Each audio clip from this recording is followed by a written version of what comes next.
শুভ সকাল বন্ধুরা, তোমরা কেমন আছো? আশা করছি তোমরা সবাই খুব খুব খুব ভালো আছো। আর আমিও ভালো আছি। আর আমার পরিবারের সবাই ভালো আছে, সুস্থ আছে। আর তোমরা যে যেখান থেকে আমার ভিডিওটা দেখছো তাদের অসংখ্য ধন্যবাদ আর ভালোবাসা জানাই।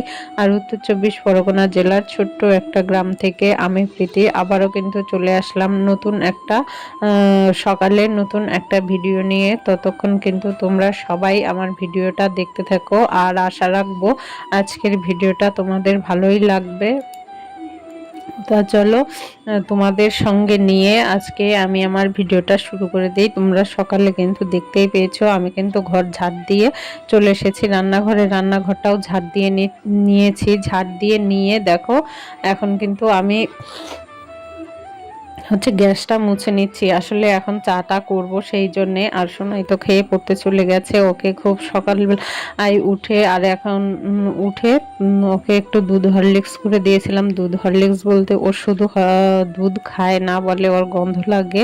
দুধের একটা যে গন্ধ আছে সেইটা ওদের সোনাই দুষ্টু দুজন কেউই পছন্দ করে না, ভালো লাগে না। সেই জন্য দুষ্টু তো দুধ খায় না, মানে গন্ধের জন্য খেতে চায় না। আর সোনাইও খেতে চায় না। তবে সোনাইকে যদি একটু হরলিক্স দিয়ে দুধটা দেওয়া হয় তাও খায়। আর দুষ্টু কিন্তু টোটালি দুধ খায় না।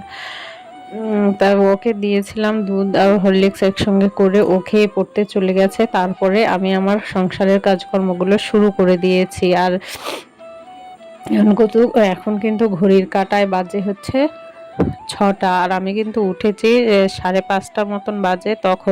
তখন উঠে ওই যে বললাম দুষ্টু বলছে সোনাইকে দুধ হরলিক্স করে দিলাম, ও খেয়ে পড়তে চলে গেল। তারপরে কিন্তু আমি ওই বাসি নাইটিটা চেঞ্জ করে তারপরে ওই যে সকালবেলার ঘর ঝাড় দেওয়া, ঘর দোর ঝাড় দিয়ে আর আবার রাত্রে 2টো বাসন ছিল, সেই বাসনগুলো মেজে তারপরে কিন্তু সেই কাজকর্মগুলো কিন্তু বাসন মাজার কাজটা কিন্তু আমি অফ ক্যামেরাতেই করে নিয়েছিলাম। নিয়ে তারপরে কিন্তু তোমরা যে কাজকর্মগুলো দেখতে পাচ্ছ সেইগুলো কিন্তু তোমাদের সঙ্গে শেয়ার করার জন্য ক্যামেরাটা অন করে নিলাম। তাই এইখানে দেখো আমার জন্য চা বসিয়ে দিয়েছি, আর দুষ্টুর জন্য হরলিক্স করব। দুষ্টুর জন্য হরলিক্স করেছিলাম। আর এই যে দেখো আমার জন্য যে চাটা বসিয়েছিলাম সেই চাটা না আমি এইদিকে গেছি দুষ্টুকে স্কুলে যাওয়ার জন্য রেডি করতে, আর এইদিকে এসে দেখছি যে চাটা না পুরো দেখো উল্টে পড়ে গেছে। এই যে দেখো পুরোটাই উল্টে পড়ে গেছে। এই সকালবেলায় ধরো একটু সোনাই যে দুধ হরলিক্স খেয়েছিল, সোনাইয়ের ওইখান থেকে একটু দুধ রেখে দিয়েছিলাম। আসলে সব সময় তো আর লিকার চা খেতে ভালো লাগে না, তাই না? একটু দুধ চাও খেতে ইচ্ছে করে। সেই ইচ্ছে করে বলেই এই যে একটু দুধ রেখে চা করেছিলাম, সেইটাও আর কপালে হলো না, জানো তো বন্ধুরা। হয়তো কপালে না থাকলে কিছুই হয় না। আর এইদিকে দেখলে দুষ্টুকে হরলিক্স দিয়ে দিলাম, দিয়ে খাইয়ে নিয়ে কিন্তু আমরা বেরিয়ে পড়েছি, স্কুলে যাচ্ছি। তা চলো ওকে স্কুলে দিয়ে তারপরে বাড়ি যাব। বাড়ি গিয়ে যে সংসারে আরও টুকিটাকি কাজকর্মগুলো আছে সেই সমস্ত কাজকর্মগুলো করব আর তোমাদের সাথে শেয়ার করব।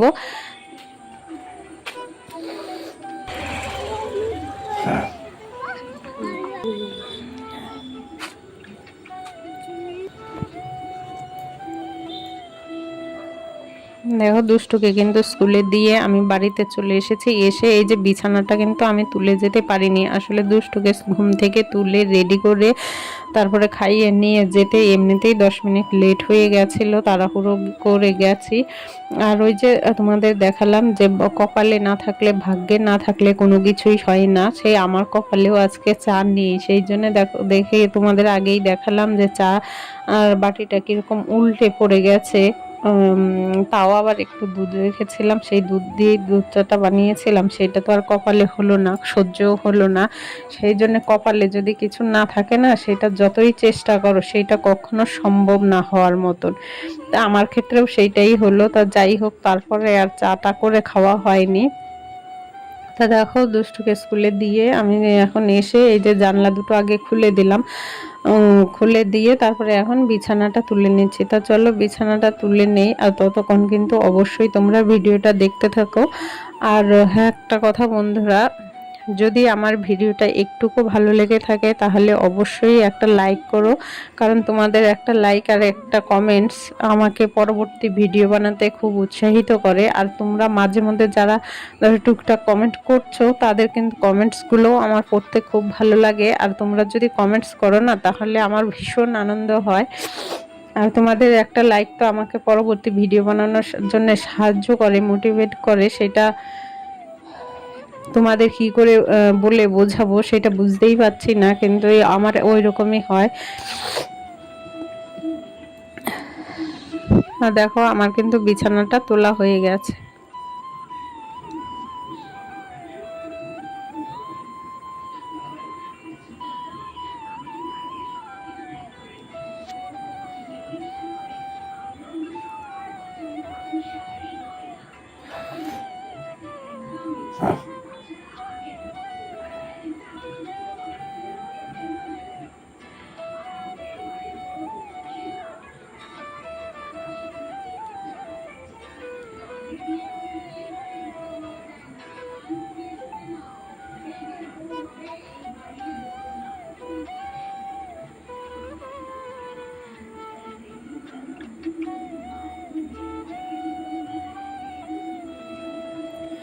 আর এই যে বিছানা তুলতে তুলতে না জানালাটা যখন খুলছিলাম তখন একটু মনে হলো যে জানালাটা একটু ঝেড়ে দেওয়ার, এই যে দেওয়ালটা একটু নোংরা মনে হচ্ছে, সেইটা তখন আমার বিছানাটা তোলার আগেই ঝেড়ে নেওয়া উচিত ছিল। তা যাই হোক, একটা ভুল হয়ে গেল, বিছানাটা তোলা হয়ে গেছে। তা যাই হোক, কি আর করা যাবে বলো। এখন বিছানাটা তোলা হয়ে গেছে। এই পাশ দিয়ে দেখো এই যে একটু ঝুল মতো চোখে পড়লো, সেইটা কিন্তু এখন ঝেড়ে নিচ্ছি। পাশ দিয়েই ঝেড়ে নিচ্ছে, বিছানায় আর কিছু হবে না। বিছানাটা একটু ধরো টান টান করে যে বিছানার চাদরটা ঠিক করেছিলাম সেইটা একটু অগোছালো হয়ে যাবে ঠিকই, মানে দলা হয়ে যাবে ঠিকই, কিন্তু আমার যে চোখে ঝুলটা পড়লো, মানে মনে হলো যে এই জায়গাটা একটু ঝুল আছে, এই পাশটায় একটু ধুলোবালি আছে, সেইটা তো ঝাড়া হয়ে গেল, তাই না? আর বিছানার চাদরটা আরেকবার একটু টান টান করে নিলেই হয়ে গেল। হ্যাঁ দেখো, ঝুল আর দেওয়ালটা ঝেড়ে ওই পাশে খাটের পাশটাও ঝেড়ে নিলাম, নিয়ে দেখো এইবার চলে আসলাম এই পাশে, বাইরেটাও একটু ঝেড়ে নিচ্ছি।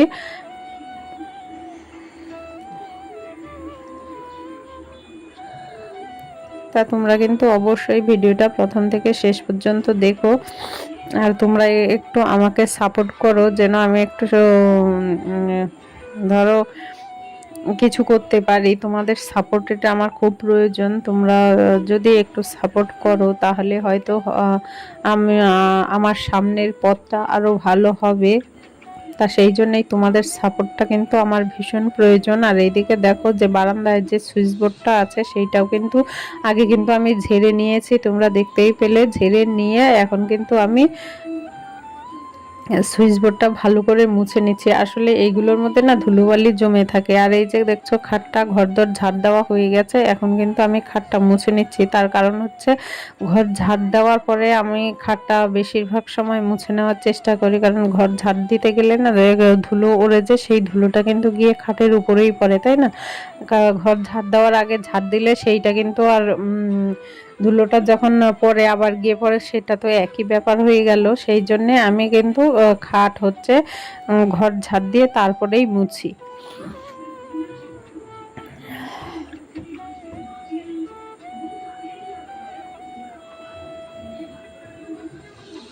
আর আমি এই যে দুষ্টুকে যে স্কুলে দিতে গেছিলাম সেই ড্রেসটা কিন্তু এখনো চেঞ্জ করিনি, কারণ কাজ করতে করতে গিয়ে আবার আমাকে আনতে যেতে হবে। সেই জন্যে দেখো দুষ্টুকে স্কুল থেকে নিয়ে এসে তার মাঝখানে কিন্তু আমি একটু বাজারেও চলে গেছিলাম। বাজার থেকে দেখো এই যে ঘ্যাটকোল পাতা বা খানকুন পাতা, তোমরা কে কি বলো জানি না, আমাদের এখানে ঘ্যাটকোল বলে, আর আমার বাপের বাড়ির দিকে কিন্তু খানকুন পাতাই বলে। তো দেখো এই যে খানকন পাতা বাটা করব আর আলু দিয়ে পটল দিয়ে মাছ রান্না করব, সেইগুলোই এখন কেটে নিচ্ছি। তো চলো আমি কেটে কুটে গুছিয়ে নেই, ততক্ষণ কিন্তু অবশ্যই তোমরা ভিডিওটা দেখতে থাকো। আর এইদিকে দেখো প্রচণ্ড মেঘ করেছে, মেঘ করতে করতে দু এক ফোঁটা বৃষ্টিও পড়ছে। আর আমি কিন্তু এইদিকে রান্নাটা বসিয়ে দিচ্ছি, প্রায় তরকারিটা হয়ে এসেছে। আর হচ্ছে ওই খানকন পাতাটা হচ্ছে আমি সেদ্ধ করে বাটার জন্য রেখে দিয়েছি, পরে বেটে নেব। আর হচ্ছে এই যে আলু আর পটল দিয়ে মাছের ঝোলটা করছি। তা আজকে দুপুরের মেনুতে এই হবে আলু পটল দিয়ে মাছের ঝোল আর ঘ্যাটকল পাতা বা খানকুন পাতা বাটা।